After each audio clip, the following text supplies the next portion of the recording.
بسم اللہ الرحمن الرحیم۔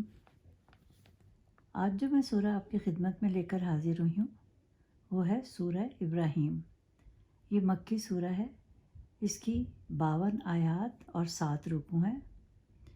اللہ تعالیٰ نے اس سورہ میں کفار کو تنبیہ کی ہے کہ اگر تم نے حضور صلی اللہ علیہ وسلم کا کہا نہ مانا تو تم کو تباہ و برباد کر دیا جائے گا، اور اس میں اہل حق کو جنت کی بشارت دی گئی ہے۔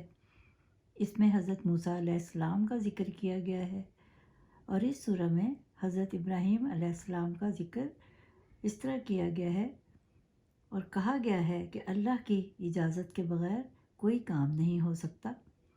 اللہ تعالیٰ نے آسمان سے پانی برسایا تاکہ فصلیں پکیں اور ہمیں کھانا میسر ہو، اور کہا گیا ہے کہ ایمان مومن کے دل میں ہوتا ہے، اور کھجور کا درخت ایسا ہے جس کے پتے گرتے نہیں مگر وہ پھل دیتا رہتا ہے۔ اور مومن کی مثال ایسی ہے کہ اللہ تعالیٰ ایمان والوں کو ثابت قدم رکھتا ہے، اور مرنے کے بعد مردے کو 2 فرشتے آ کر بٹھاتے ہیں اور پوچھتے ہیں کہ تیرا رب کون ہے؟ تو وہ کہتا ہے اللہ، اور وہ پوچھتے ہیں تیرا دین کیا ہے؟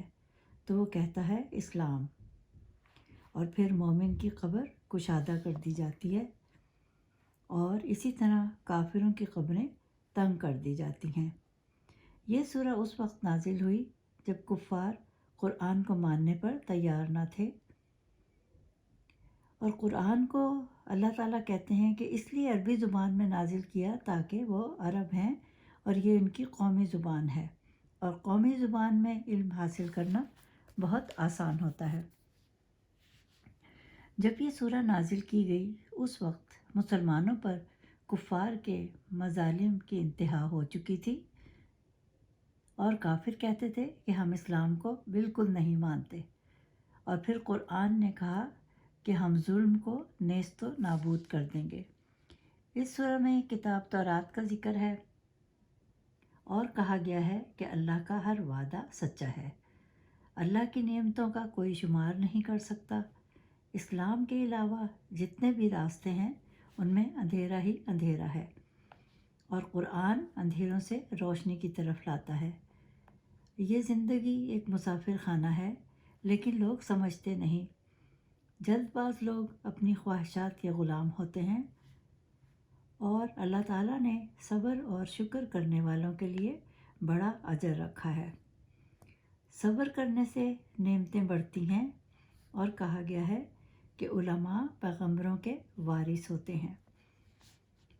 آپ اپنی نعمتوں کا اگر شکر ادا کرتے رہیں اور اللہ تعالیٰ کا حق ادا کرتے رہیں، صدقہ و خیرات دیتے رہیں، تو اللہ کی خوشنودی حاصل ہوتی ہے اور نعمتیں اور بڑھ جاتی ہیں، ورنہ نعمتیں چھن جاتی ہیں۔ اور ویسے بھی جیسے کہ آزادی ایک نعمت ہے۔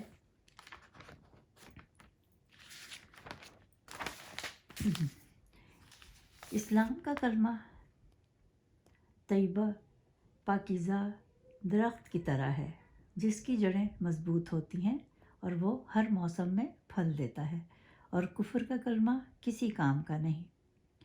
نمرود بابل شہر کا بادشاہ تھا، وہ بہت مغرور تھا۔ وہ کہتا تھا کہ میری پرستش کریں، تو اللہ تعالیٰ نے ان کی رہنمائی کے لیے حضرت ابراہیم علیہ السلام کو بھیجا۔ اب میں آپ کو حضرت ابراہیم کے بارے میں کچھ بتانا چاہوں گی کہ وہ کون تھے۔ نمرود کے محل میں ایک نجومی نے اس کو اطلاع دی کہ ایک بچہ پیدا ہونے والا ہے جو بتوں کی پرستش کرنے والوں کو مٹا دے گا اور ایک خدا کو ماننے کا حکم دے گا، اور آپ کی حکومت ختم ہو جائے گی۔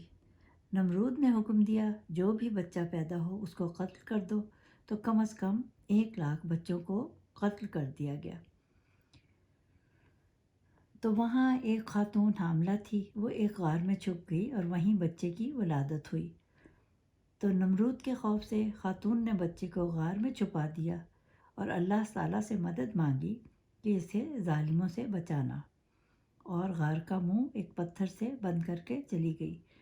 دوسرے دن دیکھنے آئی تو کیا دیکھا کہ بچہ انگوٹھا چوس رہا ہے اور اس کے انگوٹھے سے دودھ جاری تھا، اور وہ تھے حضرت ابراہیم علیہ السلام۔ وہ اس دودھ سے دن میں اتنا بڑھتے تھے جتنا ایک بچہ مہینے میں بڑھتا ہے، اور وہ عورت روزانہ غار میں دیکھنے آتی۔ اب آپ 2 سال کے ہو گئے اور باتیں کرنے لگے۔ آپ نے 12 سال وہیں گزارے۔ آذر ان کا چچا تھا، والد کا نام طارق تھا، اور آذر بت بناتا اور بیچتا تھا، اور اس کے بچے بھی یہی کام کرتے تھے۔ آذر نے ابراہیم علیہ السلام کو بھی بت بیچنے پر لگا دیا۔ ایک دن انہوں نے آذر سے کہا کہ یہ بت آپ کو کیا دیں گے، صرف ایک اللہ کی عبادت کیا کرو۔ لوگ بھی اب ابراہیم کی بات غور سے سننے لگے تھے۔ نمرود کو پتہ چلا تو اس نے ابراہیم علیہ السلام کو بلایا اور کہا، یہ تم کیا کر رہے ہو؟ خدا تو میں ہوں۔ اور اس نے اسی الزام میں ایک آدمی کو ناحق قتل کر دیا۔ تو ابراہیم علیہ السلام نے کہا، اگر تو خدا ہے تو اس کو زندہ کر کے دکھا، لیکن پھر وہ شرمندہ ہو گیا۔ آذر نے ابراہیم کو معافی دلوائی، مگر حضرت ابراہیم آذر کے گھر سے چلے گئے۔ اس وقت وہاں کے لوگ ایک دن شہر سے باہر جا کر عید منایا کرتے تھے۔ جب وہ سب لوگ شہر سے باہر گئے ہوئے تھے تو ابراہیم علیہ السلام نے تمام چھوٹے بتوں کو توڑ ڈالا اور ایک بڑے بت کو رہنے دیا۔ اور جب وہ لوٹے شہر سے تو حیران رہ گئے اپنے بتوں کو ٹوٹا ہوا دیکھ کر۔ تو حضرت ابراہیم سے پوچھا تو حضرت ابراہیم علیہ السلام نے کہا، یہ بت اس بڑے بت نے توڑے ہیں۔ تو شیطان نے بھی ان کے دل میں وسوسہ ڈالا، تو وہ بولے، یہ بت تو بول بھی نہیں سکتے، تو یہ کیسے توڑیں گے؟ تب انہوں نے کہا کہ تم کیسے پھر اس کو اپنا خدا مانتے ہو، کیسے اس کی پرستش کرتے ہو؟ لوگوں نے آپ کی باتیں غور سے سنی، مگر ایک بولا کہ ہم تم کو زندہ نہیں چھوڑیں گے، اور کہا کہ ہم تم کو زندہ جلا دیں گے، اور ان کو آگ میں ڈال دیا کہ اس نے ہمارے سارے بت توڑے ہیں۔ جب شعلے بلند ہو گئے تو منجنیق کے ذریعے آپ کو آگ میں ڈالا گیا، جو کہ منجنیق پہلی بار ایک شیطان نے بنائی تھی۔ زمین و آسمان نے اللہ تعالیٰ سے دعا کی، اور ابراہیم علیہ السلام یہ دعا پڑھتے رہے، حسبنا اللہ نعم الوکیل۔ کہتے ہیں کہ مینڈکوں اور چھپکلیوں نے آگ پر پانی ڈالا اور اللہ نے اتنی بڑی آگ کو بجھا دیا۔ نمرود ابراہیم کی عظمت دیکھ کر پریشان ہو گیا اور آپ کو ملک بدر کر دیا۔ آپ اپنی بکریوں کو لے کر جانے لگے تو نمرود نے روکنے کی کوشش کی، مگر آپ نہ رکے اور اپنی بیوی اور بھتیجے لوط کو لے کر چلے گئے، اور کہا جاتا ہے کہ مچھروں نے اس کی قوم پر حملہ کر دیا، اور ایک مچھر نمرود کی ناک میں بھی چلا گیا۔ صالح علیہ السلام کے بعد اللہ نے ابراہیم علیہ السلام کو مبعوث فرمایا۔ آپ جد الانبیاء تھے۔ قرآن میں آپ کا ذکر 73 مرتبہ آیا ہے۔